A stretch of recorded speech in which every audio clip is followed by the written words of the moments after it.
Hello dear student, here I am Sangeeta. आज हम इस लेक्चर में क्लास 9 का chapter number 5 that is fundamental unit of life that is a biology chapter, उसको हम डिस्कस करने वाले हैं। लास्ट टाइम हमने सेल के बारे में पढ़ लिया था, सेल को किसने डिस्कवर किया था और उसके डिटेल स्टडीज़ के बारे में हमने पढ़ लिया था। तो आज हम सेल के बेसिस पे ऑर्गेनिजम्स को डिवाइड किया है। जैसे कि एक सिंगल जो सेल है वो एक होल ऑर्गेनिज्म भी हम उसको बोल सकते हैं। एक सिंगल सेल से एक ऑर्गेनिज्म का फॉर्मेशन भी होता है। So multicellular cells organisms भी होते हैं और यूनिसेलुलर ऑर्गेनिजम्स भी होते हैं। तो सेल के नंबर के बेसिस पे ऑर्गेनिजम्स को दो पार्ट में डिवाइड किया है, that are the unicellular organisms and multicellular organisms. Unicellular organisms कैसे ऑर्गेनिजम्स होते हैं जिसमें एक ही सेल से पूरा एक ऑर्गेनिज्म बन जाए, उस ऑर्गेनिज्म को हम क्या बोलेंगे? Unicellular organisms. That are the organisms which are made up of single cell. एक सेल से जो ऑर्गेनिज्म फॉर्म हुआ है तो that organisms are known as to be an unicellular organisms. Examples है amoeba, chlamydomonas, paramecium, bacteria, euglena, spirogyra. ये सारे जो है वो यूनिसेलुलर ऑर्गेनिजम्स के एग्जाम्पल्स हैं जो एक सिंगल सेल से ही डेवलप हुए हैं। और नाउ मल्टी सेलुलर ऑर्गेनिजम्स वो ऐसे ऑर्गेनिजम्स होते हैं जिसमें एक से ज़्यादा सेल परफॉर्म करते हैं, एक से ज़्यादा सेल इंक्लूड रहते हैं और उनका जो वेरियस फंक्शंस है वो हमारे बॉडी में, या तो फिर हम ऐसा बोल सकते हैं कि वो एक से ज़्यादा सेल से बने हुए हैं, तो उसको हम क्या बोलेंगे? Multicellular organisms.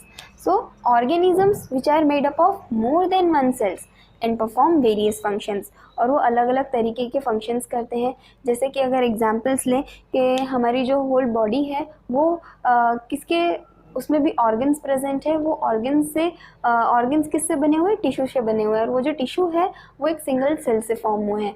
तो ये हमको एक सीरीज़ हमको याद रखना है कि सेल से क्या बनता है? टिश्यू। टिश्यू क्या है? बहुत सारे सेल के कॉम्पोजिशंस होते हैं, सिमिलर सेल्स के कॉम्पोजिशंस होते हैं और वो वेरियस फंक्शन परफॉर्म करते हैं हमारे बॉडी में, जिसे हम क्या बोलते हैं? टिश्यू।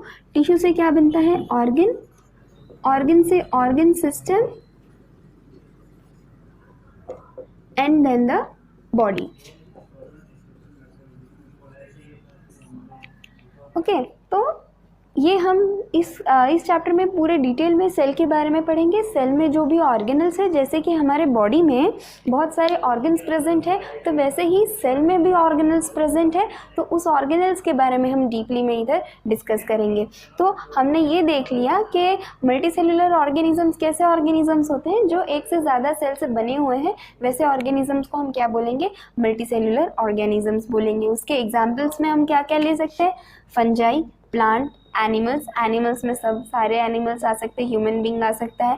प्लांट्स में सारे प्लांट्स आ सकते हैं, एंजियोस्पर्म, जिम्नोस्पर्म, सारे प्लांट्स।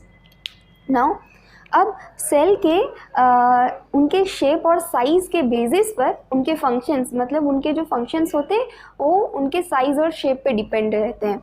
जैसे कि अगर सेल का जैसा शेप होगा, जैसा साइज़ होगा, उनका वैसा फंक्शन होगा। तो the shape and size of the cells are related to their specific function they perform. Now जैसे कि सेल एग्जाम्पल ले लूँ, अमीबा जो रहता है वो अपने बॉडी का जो वो एक यूनिसेलुलर ऑर्गेनिज्म है और उसका जो शेप है वो चेंज करता रहता है। कोई भी अगर सूडोपोडिया फॉर्मेशन करता है और वो फूड अपने अंदर एनगल्फ करता है। नाउ स्मूथ सेल, ये है blood cells, nerve cell, ovum, sperm, ये हमने रिप्रोडक्टिव चैप्टर में पढ़ लिया है। दैट इज ओवम जो है वो फीमेल रिप्रोडक्टिव ऑर्गन है, फीमेल रिप्रोडक्टिव गैमेट है, एंड स्पर्म जो है वो मेल रिप्रोडक्टिव गैमेट है। Bone cells and fat cells. Now smallest cell पूरे वर्ल्ड में जो भी सबसे स्मॉलेस्ट सेल है उसका नाम क्या है? माइकोप्लाज्मा। और जो लार्जेस्ट सेल है, जो इस वर्ल्ड में सबसे लार्जेस्ट सेल है, that is an ostrich egg. Now longest cell in human, अब ह्यूमन में सबसे लॉन्गेस्ट सेल कौन सा है? That is an nerve cell, या तो फिर न्यूरॉन उसको बोल सकते हैं, जो हमारे बॉडी का हाफ ऑफ द परफॉर्मेंस जो है तो फिर फंक्शन जो है वो परफॉर्म करता है। Now multi cellular organisms has the divisions of labor. क्यों? क्योंकि वो हमारे बॉडी में डिफरेंट डिफरेंट पार्ट्स है, डिफरेंट डिफरेंट ऑर्गन्स प्रेजेंट है जो अपना फंक्शन पूरी तरीके से करते हैं। या तो जैसे कि एग्जांपल्स लो, सर्कुलेटरी सिस्टम, डाइजेस्टिव सिस्टम, ये सारे जो सिस्टम्स रहते हैं वो परफॉर्म कर पाते हैं मल्टी सेलुलर ऑर्गेनिजम्स। ना यूनिसेलुलर ऑर्गेनिजम्स में भी वही चीज़ें हैं, जैसे कि इधर हमने ऑर्गन्स के बारे में पढ़ा कि सर्कुलेटरी सिस्टम में कौन से ऑर्गन्स इन्वॉल्व रहते हैं, that is heart, arteries, veins, ये सारे cellular organisms has a divisions of labors. There are different parts of body have to perform different types of functions.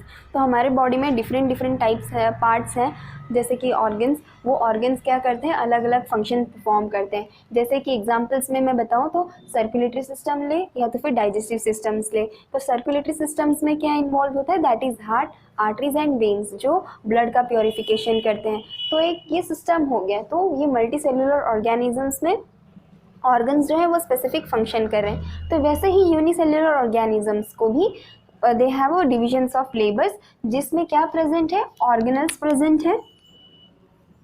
Nucleus के साथ में सेवरल ऑर्गेनल्स प्रेजेंट है जो क्या करते हैं, वेरियस फंक्शन परफॉर्म करते हैं सेल का। कि जो कोई ऐसे ऑर्गेनल्स होते हैं जो सेल को बनाते हैं, कोई ऐसे ऑर्गेनल्स होते हैं कि वो सेल जो अनवांटेड सेल होता है उसको रिमूव करते हैं सेल के बॉडी में से। So here we have completed till the unicellular organisms. Now in next lecture we will be deeply discussing about the living organisms divisions.